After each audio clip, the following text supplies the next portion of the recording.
to the experience. I'm your host, Stephen the Dream, and this is This, That, and the Third interview series. I want to give a huge shout out to my boy Trail behind the camera, behind the scenes, Silent H. Make sure you get your merch. Check them out. That's Silent H. Y'all go look, run them up. I got a very, very special guest in the building with me. I've been watching this artist move around this year the right way. I've been watching him at different shows. I've been watching his Instagram. I've been watching people give him a lot of love early on, and I think it's well deserved just by the things that he's doing as an artist. His sound is dope. But we got the one and only Tre'Mar is in the building. Sir. What's good with you, man? Not much, bro. Just chilling. How about you, bro? I'm doing good, man. It's definitely good to have you up here. I think my first time checking you out was Radio Ready event. I want to say the live event. I know I caught you on a live on the IG before, but I want to say it was actually at one. Did you perform? Yeah, the audio box. Right? Audio box. Yeah. Yeah, for the CMVA when that was first getting launched. Right, right. So I caught you there, and like it was just something about you, like your stage presence, your sound. I could see you already being a star, and I don't know if that's something that you've heard before. I don't know if that's something that's done on purpose, but you got a look to you automatically where I'd be like, all right, he an R&B cat. He a little sensation there. I can see him doing his thing, but I want to get into like the early beginnings, when it all started. Who is Tre'Mar? Is that the government? Did we get that honest? Is Tre'Mar something else that came together? Tell me about it. So I'll start with Tre'Mar. Tre'Mar, actually, the name itself. So my name is Jordan. My name is Jordan. Like the GOAT. Jordan Martin, so J instead of MJ. But my middle name is DeAndre. So I had Trey, and we wanted to get something to go with it. So we were trying everything. Like Trey Lock, I remember we had like, I don't even remember what all the names were. But I was with him. I'm gonna give you credit for that. That's my best friend. That's Quinn. Quintavious too. Artist on Zero Gravity. Okay. On the album too, we got a song together. OTF. He's dope. Nice. We do a lot of stuff. But he came up with Tre'Mar, and my dad, because me and my dad were just sending names. He was like, "Bro, you should do like Tre'Mar," and I'm like, "Oh, that's not bad," because it sounds just like a name. Like you know what I mean? It's like, "Hey, my name's Tre'Mar." So then basically, I brought it to my dad, and he was like, "That's dope. I like that." And we just ran with it.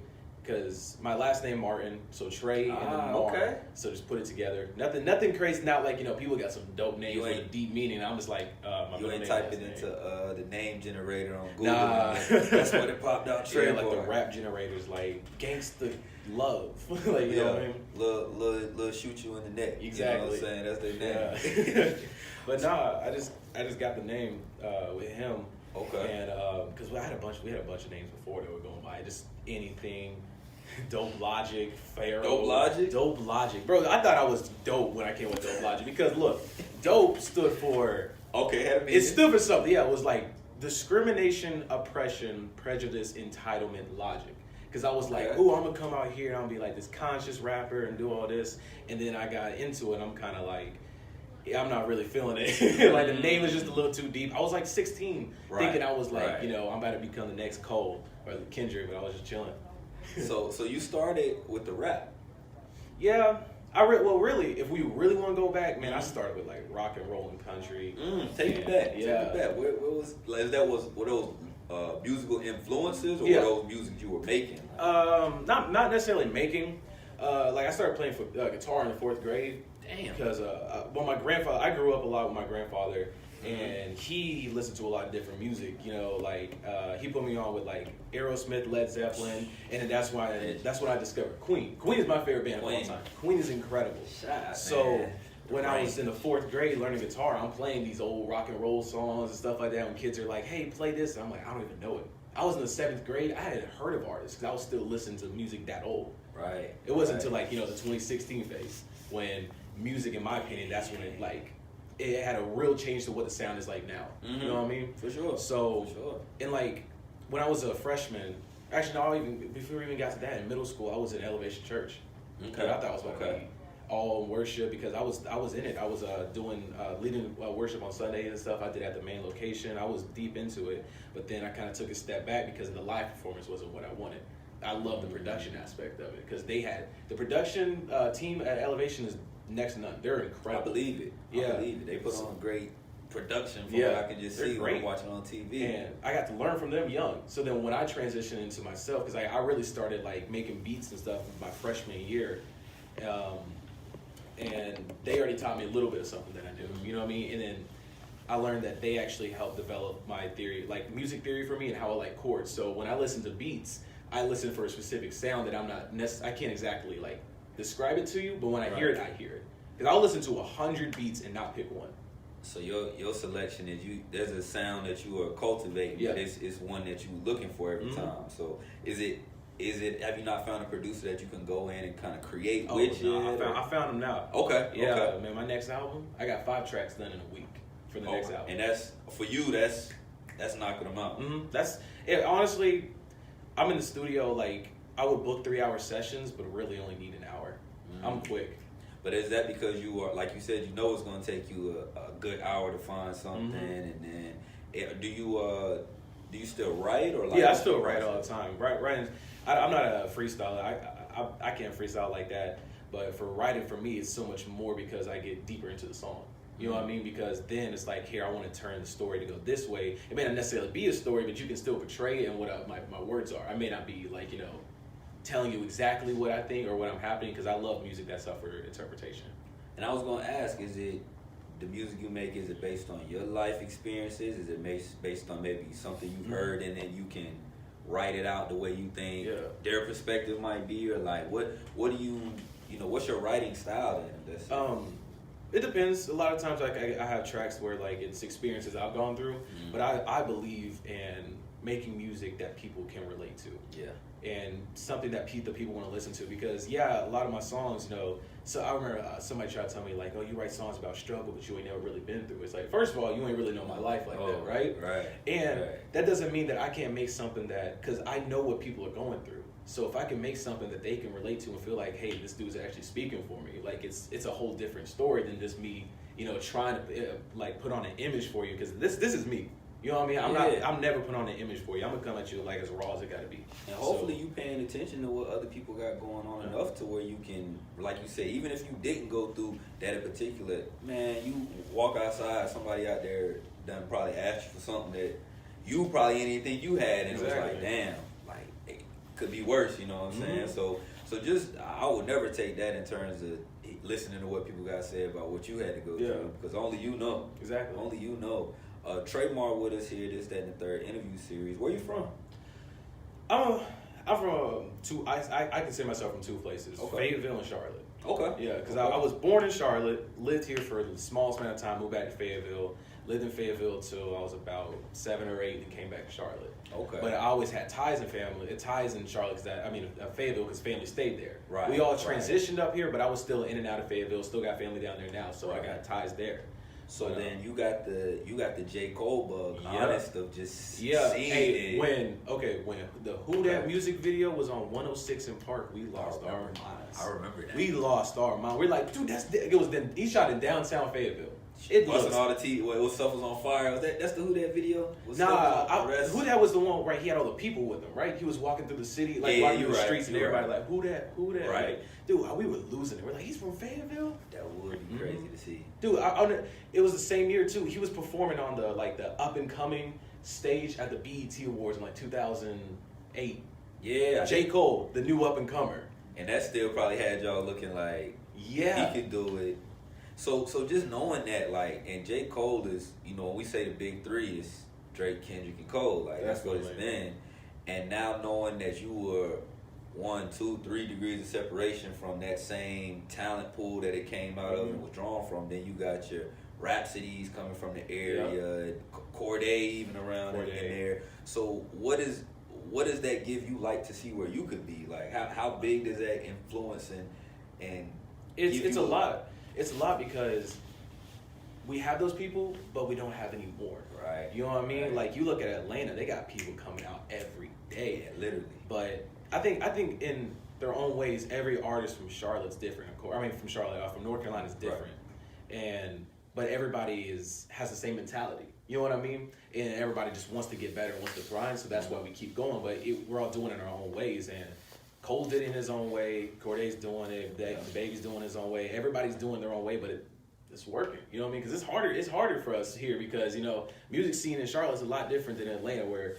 everybody going there to get the sound, to get the record, to meet up and do video. Everybody's going there. And I tell us, like, just people from Charlotte, like, we got to stop trying to be. We'll never be that. This place right here will just never be that because of what that was built on and how long that was built. And I'll say we can be something special. We can be a place to where, people coming in and getting the sound, but we got to stop trying to copy that format because that's not us, And we move different. Yeah, 100%. I see, like, now though, I see you are mixing and mingling with some of the elites in the city in terms of doing features now. Yeah. You got a feature with was that Shaq? Yeah. Hot Boy Lil Shaq. How did that come together, and what do you think you can bring to an artist like Shaq's song or a sound like that? Because there's a lot of artists now, seeing you did that, I would love to see you work with now in the city that have never even utilized a voice like yours. How do you feel about that? How did that for me, I think collaborations is one of the greatest things. I love working with people. Like, I honestly don't care what your sound really is because I like to see what can be made. Right. Because he has his sound, I have my sound, and we did something that we usually don't do. You know what I mean? It was a different track, and I thought it came out great. But the story, I was just we were in the studio. I was at with Figs, Crazy Figs. I was in his studio. I had that track. I was writing to it. I laid down I was writing to it. I didn't lay it down yet. And he was like, bro, who'd be fire on this? I was like, who? He said, Hot Boy Lil Shaq. And at the time, I didn't hear about him. And so I go look at his music, and I'm like, this dude, first of all, he had a dope sound. I like his music a lot. He's really upbeat. Like, it just gets you moving. And I was like, really, for this track? He's like, dude, you gotta trust me on this one. I'm like, okay. Hey, he came in there, he destroyed it, bro. I was like, yeah, as he was recording, because he was in the booth and we're over here just listening, just like, that's it. We knew we wanted a video for it that day. I was gonna say I saw y'all got the video. Yeah, we got the video done already. And I would love more artists. I don't think a lot of people know or they're getting to know with you doing these shows, doing more showcases and performances. Like, you out here because. There's dope R&B in the city. Like, I gotta show love to Jay Hines, Mel Silas. There's definitely people that are doing it here, but I like more voices, man. Yeah. There's more people to work with because what are you 20, young, early 20s? I'm 18. Come on, man. The sky's the limit. You 18 years old. Okay, so now I got a whole nother just appreciation for what you do because you don't move like that. And I know that's probably a testament to having a dope team behind you, having these people surrounding you. What's an L that Tre'Mar feel like he's taking in this game? What's an L? An L? And I won't even say it as a loss. I know I tell everybody, don't ever take your L's as losses, take them as learns. Yeah. But being so early in this game, what's something that you might have thought this is what it was and this really wasn't it? Or something that you was like, damn, this is not how we should have done this at this time? Or Yeah, honestly, for me, I really came onto the Charlotte music scene in April, May, right? That's when I really came out because I did at the beginning of quarantine, as soon as school ended for me, because I was a senior. I was like, okay, whatever. Right. I was just chilling at the crib and I just started making music, and I made 2 EPs in 2 weeks. Really? Yeah. I did 7 songs and I did another 7 songs. All sounded different. And when I did the second ones, my dad, he was like, yo, okay, let's move different. Okay, we can do something. You're doing something. It's not just for fun. So, okay. Basically, when I got into that, we hit the ground running quick. We met a lot of people quick, and we were talking here and talking there, and it was getting to the point to where people I never even knew, I haven't met yet, knew who I was. And that necessarily wasn't the best thing because I've been in the situations already in 5 months where it's this is what people tell me about. They're like, this is what this game is. This is what people do. And I've experienced it from the beginning. Really? Yeah, as soon as it started. And at the time, it's kind of motivation for me because it shows that, as much as these people really just wanted to almost leech on, they still see that I did have something. Right. You know what I mean? It wasn't like they were trying to finesse something and something they didn't see working. So that's why they really stayed. That's why they were trying to stay. So in my head, I'm like, okay, I'm still doing something right for myself. They may just want to like take my success and put it for their own and do this, but ultimately what I'm doing for myself is right. Right. So let's get these people out. Let's get these people in. Let's do what we're doing. Keep my team right, and that's where we're at right now. We have one goal, and we're fixed on that one goal, and we're going for it. Yo, to be that, have that mindset now, bro, it's gonna take you everywhere you need to go. Because I'll say this: I was talking to I won't even say who I was talking to, but they was telling me about one of the biggest rappers right now, and they go on tour with them, and they said, y'all think, bro, out here messing with this chick. We get in these cities, we get on the bus, we go home. It ain't no time because we know at the end of the day, when he got to where he was, now he can do that if he want to. But when you get into that mode where you so locked in and can't nothing come in and disrupt that. So to have your team together like that, I do want to ask you, what's it like being? I'm guessing you're like the head and you know the CEO. The CEO. You're the first artist CEO. Yeah. How does it feel having that and that responsibility to know that it's about you now, but like you said, you got other artists, involved as well. So it makes me it really makes me want to succeed, because if I succeed, I see more people succeed, and then I can help more people. Because ultimately for me, it's like I want to blow, and I want to become big just because there's more that I want to do. Right. It's not like, hey, I want to get here, I want to get my money, get my fame, and then back out. No, it's like I'm trying to be at like a mogul level. You know what I mean? Yeah. So I'm trying to move like that and help people do this and do that. And with the people that I have with me, like they see it too. Yeah. You know what I mean? And they're definitely guiding me, because it's a lot of stuff. I had to grow up quick. You know what I mean? Doing what I have to do, I have to grow up quick. 18, man, you couldn't have caught me. We gotta go where? Nah, I'm cool on that, but like you said, when you focused in, man, it's a good thing to see. Tre'Mar, we here live. This is the third interview series. Let's get to the visuals. Let's show them a little something. Talk about the video we're about to play for them, how it came together, what that shoot was like. Okay, so Who You Trust is the first single off my project, 1 a.m. in Paris. We shot it about, I want to say it was in June. We went down to Orlando. We're down there for a while. We shot it a couple locations down there, like Universal and one of the malls that was there. And it was one of those to where it was somewhere we'd never been before. So let's just go see what's out there. Yeah. And when we found a spot, we're like, okay, set up here, let's record. Who shot it? I Shoot Movies and Emo. Two of them together. Yeah, it was dope. They had a rough draft the next day. Oh, he was Kev's all quick. night. Yeah, he don't play. No, he don't. No games. Nah. And the shots are beautiful, bro. Like I know they, y'all invested in what you're doing. Yeah. I know that's important, and to giving that good visual to go with a song like this. Go ahead and introduce it for the people. We'll go ahead and check it out for them. So this is my music video, Who You Trust, shot by I Shoot Movies and Vimo, and I hope y'all enjoy it. There it is, man. It's Tre'Mar, this, that, and the third interview series. We'll be right back.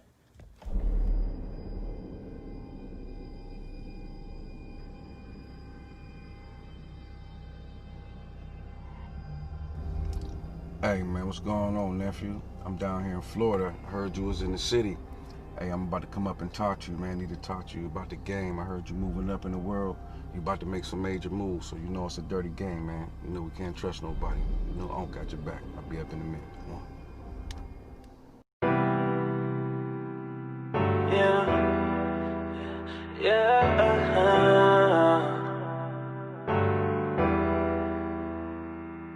Look. Who you trust when you come from nothing? Gotta grind to the top, so I just keep the hustle. Know I got some regrets, but ain't no changing that. I gotta look to the future, there ain't no looking back. So give me Givenchy and that Louis V. I know that I'll make them proud when they look at me. So please don't turn your back on me. You the one that I trust, I'll make you proud, mama, yeah, I was down bad, now I'm making guava. Just looking at these racks, trying to give them to my partner like I'm Floyd undefeated stance. I'm talking 50, yo, bitch, I'm Peter Pan, cause I'll never land. I just throw these bands up to the road. Say the money change it, but I'm staying true. Now I got a little fan, these niggas switching up. I ain't down with playing games, now I ain't the one, no. Yeah, you had me, but you lost me. I'm not mad, I'm exhausted. I know my worth and you see it too. I swear that I'ma make it big, but it ain't with you, no. And who you trust when you come from nothing? I gotta grind to the top, so I just keep the hustle. I know I got some regrets, but ain't no changing that. I gotta look to the future, there ain't no looking back. So give me Givenchy and that Louis V. I know that I'll make them proud when they look at me. So please don't turn your back on me. You the one that I trust, I'll make you proud, mama, yeah. And tell me what I'm finna do. Thought you were the one, but I lost my faith in you. Long nights filled with Hennessy, friends turn to enemies. Working on this music, but I think the pain is killing me. And now I'm filled with trauma, y'all done for my fascination with designer, but the devil's wearing Prada. What I gotta do to get to you? I'm searching for the problem, but it's leading back to you. Yeah, you had me, but you lost me. I'm not mad, I'm exhausted. If I can make it through the night, there's a brighter day. If you wanna see the sun, you gotta see the rain. And who you trust when you come from nothing? Gotta grind to the top, so I just keep the hustle. I know I got some regrets, but ain't no changing that. I gotta look to the future, there ain't no looking back. So give me Givenchy and that Louis V. I know that I'll make them proud when they look at me. So please don't turn your back on me. You're the one that I trust, I'll make you proud, mama, yeah. And who you trust when you come from nothing? I gotta grind to the top, so I just keep the hustle. I know I got some regrets, but ain't no changing that. I gotta look to the future, there ain't no looking back. So give me Givenchy and that Louis V. I know that I'll make them proud when they look at me. So please don't turn your back on me. You're the one that I trust, I'll make you proud, mama, yeah.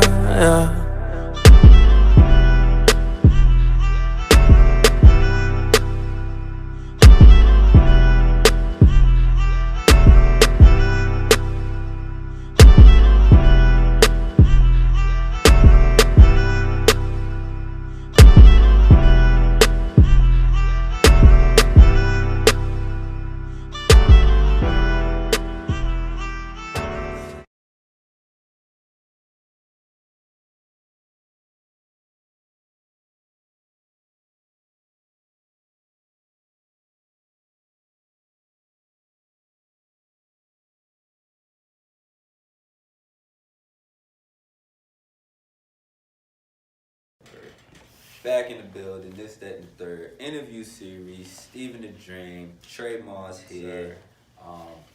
Just watched the visual. The name of that one again? Who You Trust. Who You Trust. The reason I got lost in it because I'm over here hearing new music right now.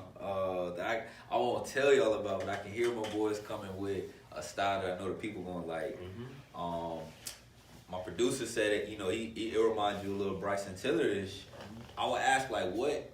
Has that hurt or helped, like, maybe in terms of, like, your art? I know Bryson's wave kind of came a couple years ago to when it was like that. So maybe it's a good thing now that he maybe paved a kind of way to do that. But also a lot of artists kind of get boxed into, like, it's Bryson or Tory. You know what I'm saying? That's them the two. What are your thoughts on that? Well, first, like, with Bryson Tiller, I think he kind of helped really usher my sound because I don't consider myself like a singer or just a rapper. So he's the best with it because he said trap soul. So Right. I mean, I got the trap with the R&B vibes. You know what I mean? So it's like, how could you not go wrong? Right. So I don't want to get trapped in a corner when it comes to music. I'll say that every single song I make, I try to make it different. And every project is not going to sound like the last. You know what I mean? So like, whatever sound that you have, like, that you would like characterize me as, throw it away because the next album's gonna do this. It's gonna do that because we have more tracks that sound nothing like that, but they're still dope. You know what I mean? Because we think differently. Right. Instead of thinking like, hey, this would sound good, it's like, what if we just tried it? Instead of like, hey, it may not sound good, but what if we tried it? Because at the end of the day, that sound that go, and if it's something that ain't in pocket with nothing else that go, then you become the pioneer of another sound. Exactly. Like y'all said, y'all not scared to step outside the box, do more things. So I want to ask you, 1 a.m. in Paris. Yes. What was the inspiration behind the title? Where did that come? Is that a place you've been to? A place you like to go? I've never been to Paris. I'd love to go, but I had the album to me, it kind of tells a weird story of like love, then hate, then like getting money, then females coming with it, then it's just like it's always this continuous thing. So it's like in my mind, I consider it like I'm in kind of like in limbo, right? But it's like 1 a.m. in Paris. Here's all this beautiful stuff around me, nighttime, but I'm just by myself.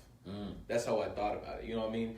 And I like the name of it because like at first I was just messing with things, and I saw like don't Drake got 5 a.m. in Toronto? Yeah, you got a couple. So 5 a.m. in Toronto. So I was like, I like the vibe that comes with. So I'm like 1 a.m. in Paris, and I was like, where else but Paris? City of Love, and he lost.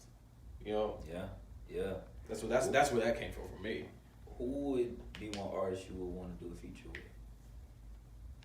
I always say Cole. Always just because it's Cole. And I don't know, man. There's so many artists that I want to work with. Like if I'm being honest with art, like, dude, I want to work Daniel Caesar, Bryson Tiller, Roddy Ricch, Billie Eilish, freaking like everybody. Give me somebody we wouldn't expect. Maybe from a jump. Maybe someone that you listen to that, you know what I'm saying, you think if I gave him just a little hook or something, or rap, country, rock, just maybe let's go all time. No Queen is somebody who Queen, yeah, that would have been cool. That would have been really cool. But honestly, as an artist now, Jacob Collier. Jacob, I think I heard him. White dude from England, has the deepest voice. Like his voice does not match how he looks. Yeah. But when I tell you he's a musician, man. He's on the stage. He will be playing the piano for 5 minutes, just going in, not saying anything, and people are just in awe watching him. Sure. Yeah. You seem to really study and love music. Yeah. Like, is there anything you could imagine? Because you're 18 now, so like, dang, to ask you this question, I know at like 18 it was like, I don't really know what I want to do, but what would you be doing if it wasn't for music right now, do you think? Sure. Honestly, it would still involve music, just not in the way that I'm doing it now, because like at the beginning of like the year and stuff, I was making the transition to go to App State. I want to go to App State for audio production. Nice. Yeah. Nice. I even auditioned into I got into the music program. I was ready to go, but then quarantine happened, and I was seeing all this, and I was like, to be honest with you, I don't feel like paying $40,000 to take online classes on the computer. Wow. So I was just like, nah. You know, I could have gone. I was thinking about going to Wing It too, because I did choir in school. Okay. I made the North Carolina State Honors Choir 3 times, and they gave me a scholarship because of it to go to Wing It. Talk about it. Yes. Hey, that's some of y'all athletes be out here trying to get those scholarships. Get your voice right. Choir. But it was just then that was even more expensive because private schooling and stuff. Yeah. So if not, my life is going to involve music no matter what aspect I'm doing, whether it's business or production or artist or writer. It was going to be with music, no matter where it took me. It was still be there. That's dope to know, man, and I'm glad that you can grasp it early. Like, I know COVID messed a lot of things up, but I think it also gave a lot of realization for a lot of stuff. Like, that was just your senior year, so you think no walking graduation? No, we did. Y'all did? Yeah, I performed at graduation. What is shit? Yes, sir. Well, you gotta go out with a bang. Dude, it was like the perfect high school. It was like, you know, in every movie, it's like in the football field. Yeah. Big old football field, people in the crowd and stuff, and I was playing guitar. Yeah. Oh, that's okay. Well, they did it right for you then. Yeah. I was gonna say, I know. I was just thinking like senior year, a lot of kids didn't have it together for where they wanted to go to school. Then, do you want to go to school and not be in school really? Like it was, but at the same time, COVID also showed like the hustler mentality in a lot of people. Are you able to adjust and adapt to change? Because a lot of people couldn't. And I know there was plans. That's how I know a lot of things you can plan, but you can't plan for everything, though, because who would have known? So I'm glad to see that you was able to move. I'm glad I was able to get to see you in this situation and still thrive. What is it next to come? Because I know you know working on an album. What would you like to see before the end of the year? Or what can we see before the end of the year? You'll see a lot more. I'm gonna be out there a lot more because I've been at events, but then at the same time we've been staying quiet. We've been just sitting back and watching, seeing how stuff is going, how it's playing out, and it's like, you know, it's the funny, the cheesy saying, but like, well, everybody else is playing checkers, we're playing chess. Yeah, you know, we're just really sitting back and we're just watching. You can see it. Yeah, you can see the pieces. Oh man, you did that for just now. We moving for 6 steps over here to go get this. So I'm moving around doing anything because it's all about, like, you know, getting with the right people who I can help and can help me. You know, so that's where we are. Maybe not necessarily like, hey, I'm doing a show and I got 1,000 people watching. I might be doing a show for 50 people, but guess what? I found a dude who rocks with me. And he's gonna ride with us, and we're just gonna keep going. Right. You know what I mean? I seen you at the show. You get involved. I'm looking forward to hearing more and seeing more. Where can the people follow you at? Where can they find you at? And what do they need to listen to now that's available? Yes. So Instagram, Tre'Mar, TREMAR_official. I'm on Twitter with Tre'Mar Official too. I'm on all platforms: Apple, Tidal, Spotify, Deezer. I'm working on Pandora. I know my uncle is on Pandora. You got somebody want that Pandora? Yeah. He was like, I got to get on Pandora, so I'm gonna get it there. But my new album, 1 A.M. in Paris, dropped yesterday. I promise you it was dope. Take a listen. It's only 30 minutes, 10 tracks. Listen to it. It's not that long. I'm an album person. I listen from front to back whenever I listen to an album. So it's a good listen too. What's your favorite track on it? My favorite track, Lockdown. I think it's track number 7. Lockdown. Yeah, that one. It's a journey because it's a lot of moving pieces in it. Like with the way I did my flow, it kind of counteracts the beat. So it's like it's moving like this, and then we did like a bridge part. We were adding all this. So to me, that song was the most musical that I did. So that's where I connected more that creativity. Yeah. Okay. Well, Tre'Mar, definitely appreciate you for coming up here and joining us, man. I look forward to more of your success. Yeah. Let them know where they can find you just one more time. I want to make sure. Tre'Mar, TREMAR_official on Instagram, Twitter, Facebook. I'm on it all. Yeah, it is, man. I'm gonna try and core some more of this new music out of him so I can take it to the crib and listen to it. So we appreciate you for joining us. Want to give a huge shout out to Trail behind the camera, behind the scenes, Silent H. Get your merch right now. Dope merch. Go check them out. Silent H. Want to give make sure y'all give us a follow at This, That, and the Third interview series for more interviews, clips, and freestyles. Make sure y'all give me a follow at Stephen the Dream. That's STEPHENTHA Dream. We're going up all 2020. Fuck coronavirus. Fuck racist. Y'all know that's how I feel. And that's it, man. We got Tre'Mar official in the building. Can we get a little more of that digits before we get out of here? Can we get a little? I know I put them on the spot real quick. Just a quick leak? Just a little bit. I don't think they're ready. I don't think they're ready for it, but just know when it does come. 1 A.M. in Paris is out now, so make sure y'all get that. Definitely. Right now. But it's Tre'Mar, Stephen the Dream. This, That, and the Third interview series. Catch y'all next time.